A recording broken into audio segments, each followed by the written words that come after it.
Welcome, Amanda here with Crafting with Amanda, and I'm so excited to be playing with this Dream Maker paper set. I don't need any more papers. I have lots in my drawer, but I just couldn't help myself. When I saw this, the colors in it, I thought would be great for some of my Disney photos. And then I've been working on my grandniece photos from when she was a baby, and I pulled out the bundle of photos that I had already printed from her, and they're perfect for this collection. So you can see here her little shirt almost matches the polka dots in that paper. So she's going down a slide. I don't know any more than what I can see in the photos. I went on Pinterest and I found this layout.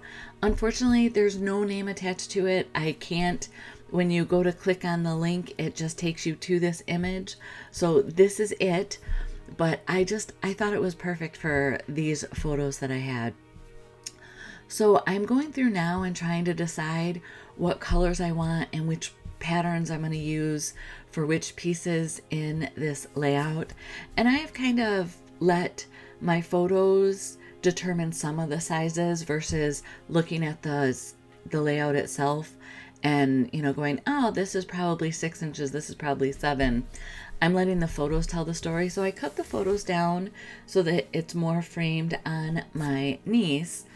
And because the one photo here is like 5 inches tall, I made I don't know if it's Lagoon swirl paper or cardstock behind it 5.5 inches. And then I think that works well with the 4x4 photos that are next to it. I trimmed the banner end just like it's on the inspiration layout. I did take the zip strip and split it in half. In hindsight, I kind of wish that I would have just cut off 2 of those pink zip strips, but it works for me. And then for my title, I have just been falling in love with the outline letters, and I had done a tutorial on this for a previous layout, and I did it with layering one bolded image with a regular image on top of it. And then my friend Kim Ferguson pointed out that I might be able to use the outline.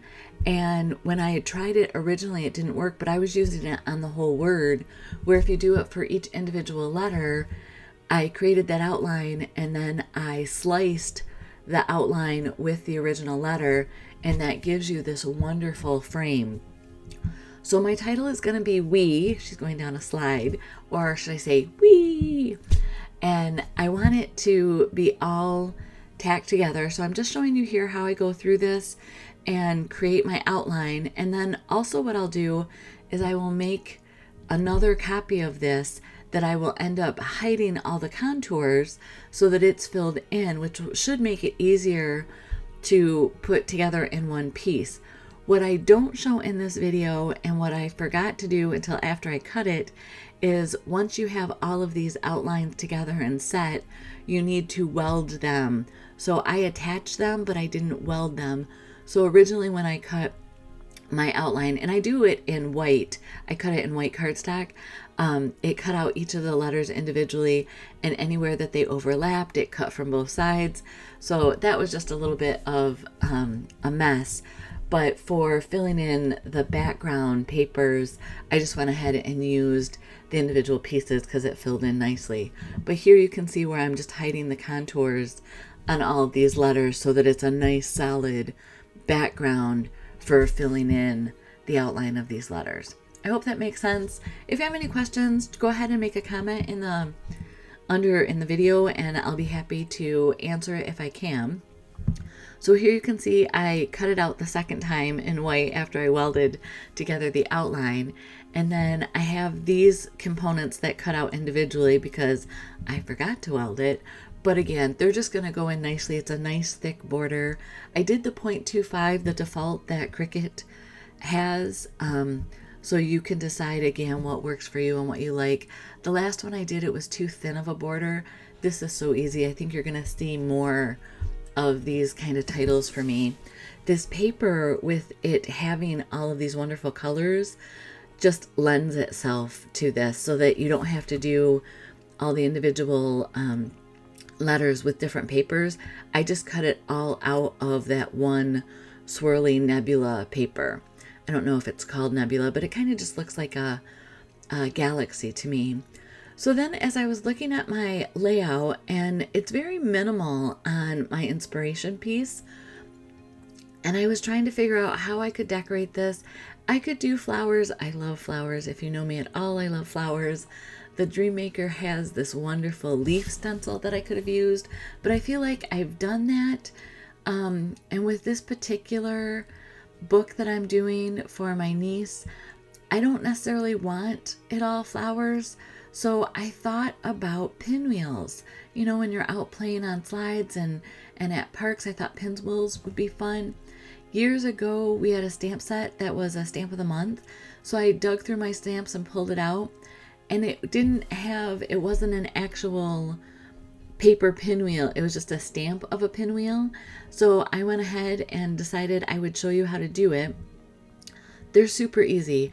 You cut a square, whatever size square you want, and then from each of the corners, you cut about 60 to 75% of your way back to the center. In this particular case, it doesn't matter how careful you are, because if you cut further into the center than you need to make these folds, the fold hides it. I'm using buttons as my centers. These are all the scraps from the papers that I cut. So whatever the width is, I'm just making squares out of them. And then originally I went and used the paper cutter to make sure that I was cutting perfectly on the diagonal. I've learned, or I remembered from years gone by, that I'm okay just eyeballing it and cutting towards the center and making the folds. They go quick and easy this way. You just fold over every other corner, glue it down. You can actually use, let's say a brad or some kind of metal shank if you want to make these so that they're spinning. They're just going to be decorations for me, so I'm not worried about it. And finally, I got in the mail these journaling strips from Close to My Heart. They're cardstock stickers that are in strips so that you can write your journaling on. And as I give these pages to our nephew and family, they're going to fill in more of the details of what was happening or just personality traits of our niece at this age. So I sent a photo of my finished layout to our nephew's wife. I just call her my niece. And she showed it to my grandniece and she's like, "Oh, who's that?" And she didn't recognize herself. So she's falling in love with her baby pictures all over again. That was the message I got back. I thought that was just so sweet of, isn't that what scrapbooking is about, is to remind us of wonderful memories and look at how far I've come and the changes that have been made in life. But I love that phrase of she's falling in love with her baby photos all over again. And because I want her to be able to get that journaling sheet out from behind that flip flap, I'm only attaching this underneath photo to the flip flap, not to the base page, so then you can reach in there and grab that right out. I have a paper clip just holding the flip flap down for now. It's just a muscle memory thing with the plastic that if I hold it down overnight, once I take that paper clip off, it'll keep itself down. And here I played with these pinwheels so long.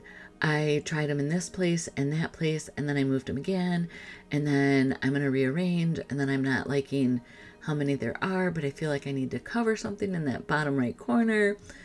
I don't know if you've ever done this to yourselves, but it took me quite a while to go ahead and figure out where the placement that I wanted on this. Originally, when I thought of the pinwheel idea, I wanted the yellow cardstock because I thought it would be a good balance to the E's in the title and then all of that yellow in what I call the nebula looking paper. That's the banner in the background.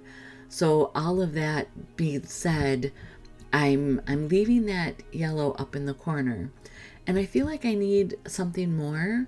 So again, with the stencil from this Dream Maker kit, I am going to add, and it is actually the gold nebula glitter gel. Yeah, glitter gel. and it has stars in it, but the openings on the stencils, on this stencil that I'm using, aren't big enough for those stars to go through. So they stay on the stencil, and I end up putting them back into my jar. So a layout that I have a more open stencil is just going to be very Starry Night.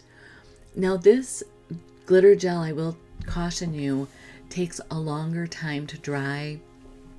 In fact, I finished my layout and I had put it, I was right on the back of my layouts, kind of when I created it, what day is going on YouTube. So you never know, in the future, maybe somebody wants to see the process of how this particular layout was made in my family. And as long as YouTube is still around, they'll be able to do that. But when I turned it back over, thankfully I had put it on a page protector. I had glitter gel in the same stencil pattern right on my page protector. So just wiped it off while it was still wet. No harm, no foul. But I will caution you, that does stay wet for quite a while, and you will need to give it a couple hours to dry. So it should be one of the last things that you do on a layout, or you need to be very careful of it. Here I'm just looking at the sticker sheet again, finding some gold heart elements and the one butterfly. I mean, what doesn't butterfly flowers and slides, you know, doesn't get any better than that. And then this Love and Life sticker is in the same red tones that are at the top of the page. So I thought I would give it some balance to the bottom, but I'm not feeling it there. So now I'm going to go ahead and add it to this cluster at the top. And I think we're done.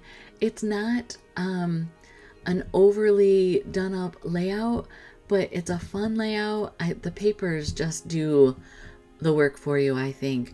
Add some more pinwheels, some Nebula glitz gel. See, I'm trying to get the right name for it. And you're done.